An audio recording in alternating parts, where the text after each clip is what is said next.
April 18th, 1875, started like any other day across the state of Minnesota.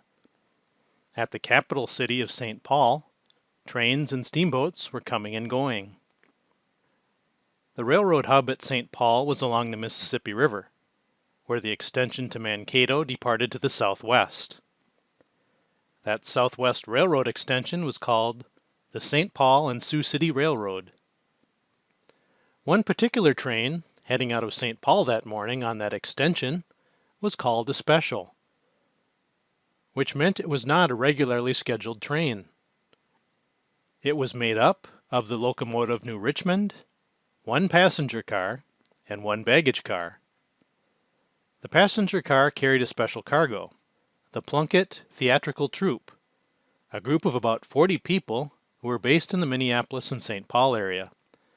This group was traveling to Sioux City, Iowa. The train continued southwest along the Minnesota River, making stops in Le Sueur and St. Peter to pick up cattle, which were destined for government posts on the Dakota frontier.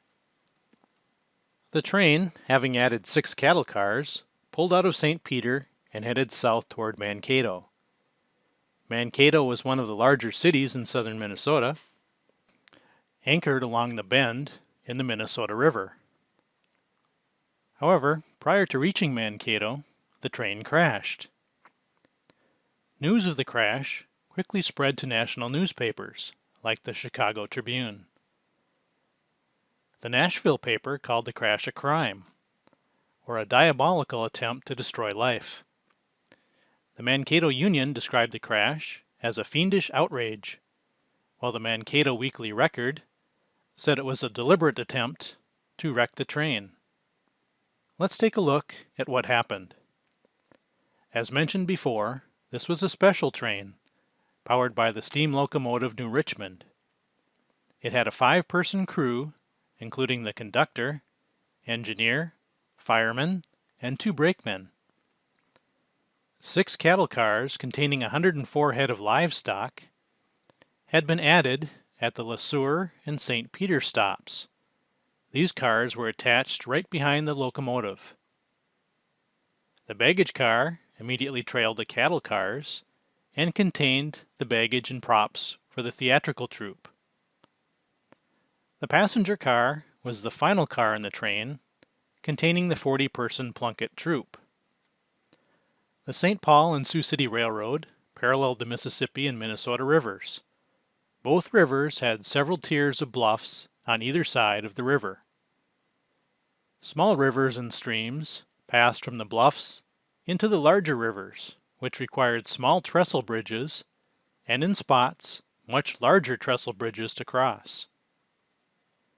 The train had just pulled out of St. Peter, so it was only traveling about 6 miles per hour when the crash occurred, around 11:30 in the morning. The crash site was located about 4 miles north of Mankato, in Section 20 of Lime Township. Zooming in a little closer, the crash site bordered George M. Bradley's farm. Here the railroad passed over several branches of Stony Creek. The ill-fated train first passed over the Big Trestle, which was 600 to 700 feet long and about 40 feet high, much like this picture. Just beyond the Big Trestle, the engineer noted that he had just started to increase the speed of the train when they struck some cordwood which had been placed on the track. However, this did not damage the train. A little further south of the first obstruction, a more formidable one was encountered. The engineer and fireman described it as several pieces of hard maple wood laid at various angles on the track. This second obstruction managed to dislodge the 2 front wheels from the track, but nothing else. At this point, the train reached the second trestle, which was 100 feet long and about 25 feet high. This picture shows an example of what the smaller trestle may have looked like. As the train passed over this trestle with its front wheels off the track, it severely damaged the wood. Here the conductor would have been in the rear car, with the Plunkett Theatrical Troupe. The engineer and fireman were both in the locomotive. George Knox, one of the brakemen, managed the cattle cars, while the other brakeman worked the last two cars. The Mankato Union stated that the conductor and engineer had both seen two boys running away from the crash site. Both boys were poorly dressed. After the trestle gave way, George Knox was injured, and 53 cattle were either killed or were too badly injured and put down. News of the crash spread like wildfire, and hundreds of people flocked to the site to see the damage. One of the hundreds was a Mankato photographer, E.F. Everett. Here are some of the photographs taken after the accident. This view looks to the north, showing the damage to the cattle cars. A construction locomotive is visible just beyond the north abutment. A minimally damaged cattle car also hung precariously off the north abutment. Another photograph looking to the west shows the damaged locomotive and tender hanging down from the south abutment. The minimally damaged cattle car is also visible.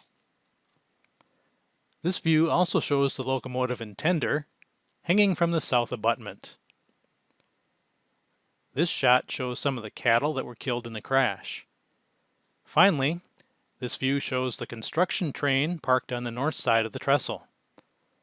Looking at the photograph a little closer, two well-dressed men appear next to a telegraph pole. One of these men was likely John F. Lincoln, the superintendent of the railroad, who had come from St. Paul after the crash. As other railroad officials arrived, the investigation began. The first conclusion they made was that the perpetrators didn't know a special train was traveling southward that morning.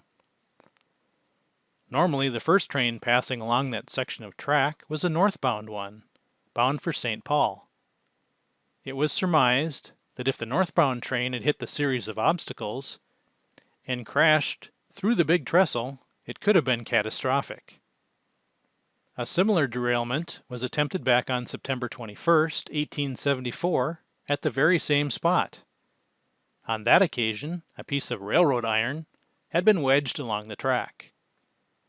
Although that attempt was not successful, the railroad put out a reward for the arrest and conviction of the parties involved. That apparently did not work.